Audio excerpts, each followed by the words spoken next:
Thank you, Neva. I'm glad to be here today to tell my story.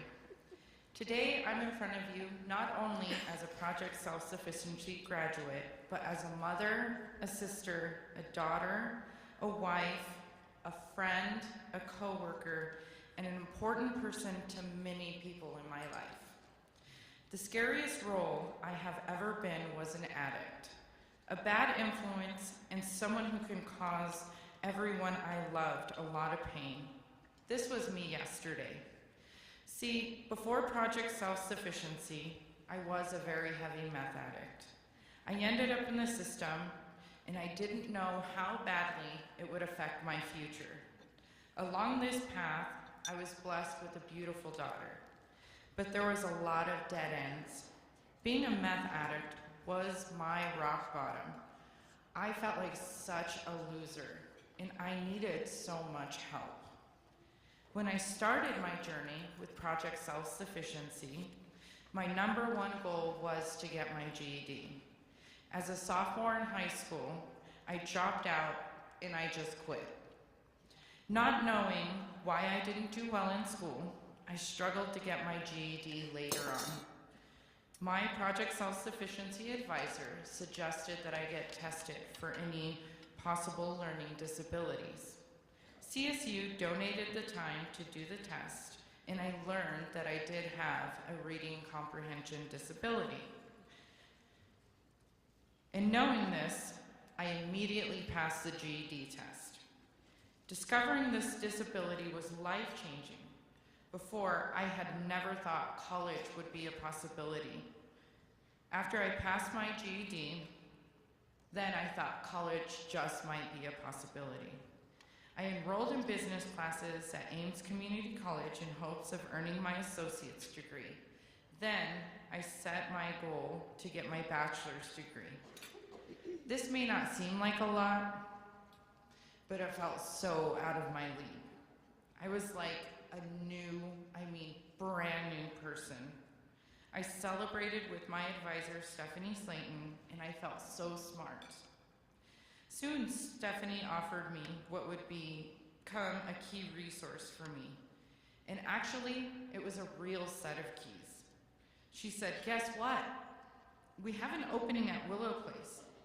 You can move in, you can quit your job, and go to school full-time.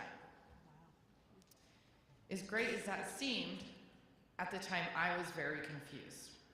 I thought, what? Isn't that backwards? Why would you tell me to quit my job? And then I thought, maybe she's just crazy. But not understanding the full picture, I said no. Still thinking, that's crazy, why would she tell me to quit my job? So we decided I would go to school part-time and work full-time and see what would happen. Well, I do gotta give Stephanie the credit, because she did turn out to be right. Work was getting in the way of school and not the other way around. So in 2009, I moved into Willow Place. In the 6 years I was there, I made a lot of my best friends today. I bonded with several other participants. We all were single parents, going to school, and had similar goals and issues. We helped each other by being each other's support team for anything and everything. It was amazing to be surrounded by other struggling parents who wanted to achieve a self-sufficient lifestyle. Here is a photo of my wedding of all my friends that attended my wedding from Willow Place.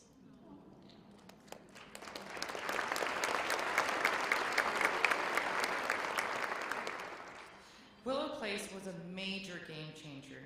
Those keys ended up unlocking a whole new world for me. I was able to go to school full-time, complete my associates, and enroll in CSU to complete my bachelor's degree. Wow, that sounds so easy when I say that. Well, it wasn't. I still struggled with my studies. I still got to the point of giving up. I still failed a class and felt like it was just going to get harder and I wasn't going to be able to succeed or get my degree. I told my advisor about this, and once again, Project Self-Sufficiency connected me with an important resource, a tutor. Little did I know this was also going to be a life-changing resource. I worked with Paul Thayer on a math class. He was a volunteer from Intel at the time. He helped me throughout all my college courses. If I needed something, he was there to help me.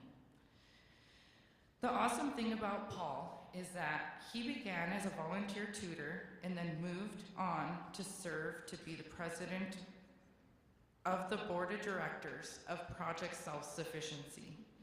Paul completely invested himself in the program because throughout our experience working together, he saw how amazing Project Self-Sufficiency really is. With the help of Project Self-Sufficiency and Paul Thayer, as well as so many other donors like yourselves, I earned my bachelor's degree in 2014.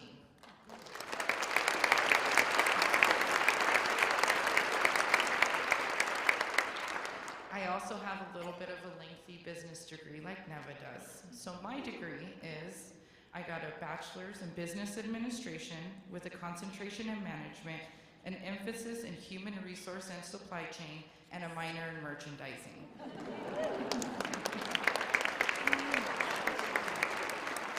I graduated from the Project Self-Sufficiency program in April 2015. My yesterday had a lot of dead ends. There were shadows everywhere and no hope to be found. With Project Self-Sufficiency, that yesterday turned into a bright and beautiful today. My today began with a job search. In the past, I hadn't had much luck in this area. I once worked for Shilowski's Deli, but I wanted a better job with benefits. I got a job interview at Woodward Governor for Sodexo to be a dishwasher, but no dice. I actually wanted that dishwashing position so bad. So what I actually did was I called every Friday for over 2 months until they hired me. So now, even with my degree in hand, these stories from my past made me nervous about searching for a new career. I felt like my dead ends were going to start all over again. But Project Self-Sufficiency was there. One of the best gifts Project Self-Sufficiency can ever give is the advisors. They have an amazing ability to keep us participants on track with our goals. They're like personal cheerleaders. Stephanie did not let me down when it came to getting the job done. A major plus on my resume was I had worked as a resident manager at Willow Place for 2 years. After 9 months of job searching, I saw a housing coordinator job listed at the Loveland Housing Authority. In part of my previous experience at Willow Place, I was actually offered the job on my first try.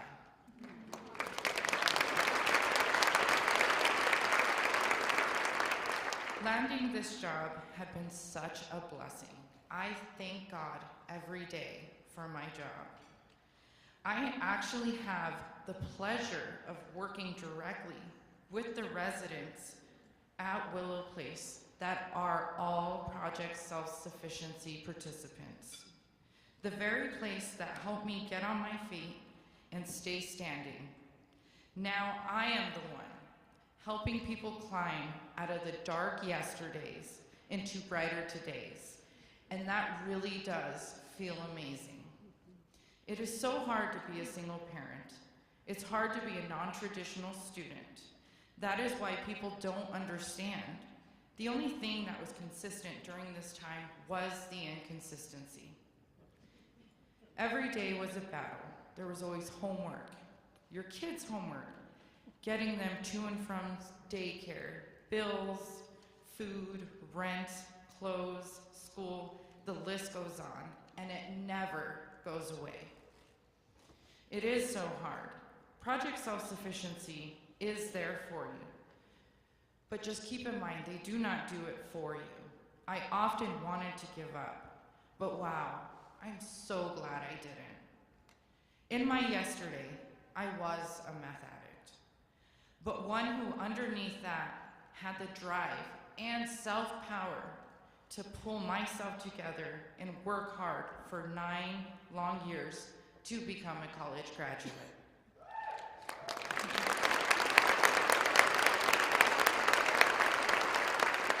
Today, I'm employed by the Loveland Housing Authority with full benefits. I can support myself and my children, and I now am married with wonderful, supportive friends. My tomorrow is maintaining consistency, keeping a self-sufficient lifestyle for my family and myself. So you can understand why this is so important to me. And you will not be surprised that I am going to ask you to donate today to help somebody else's tomorrow shine brighter. But first, I want to give you one more reason to give. Nicole Walters, will you please come to the stage? Nicole is going to shed light on the tax credits available to those who donate. Let's welcome Nicole.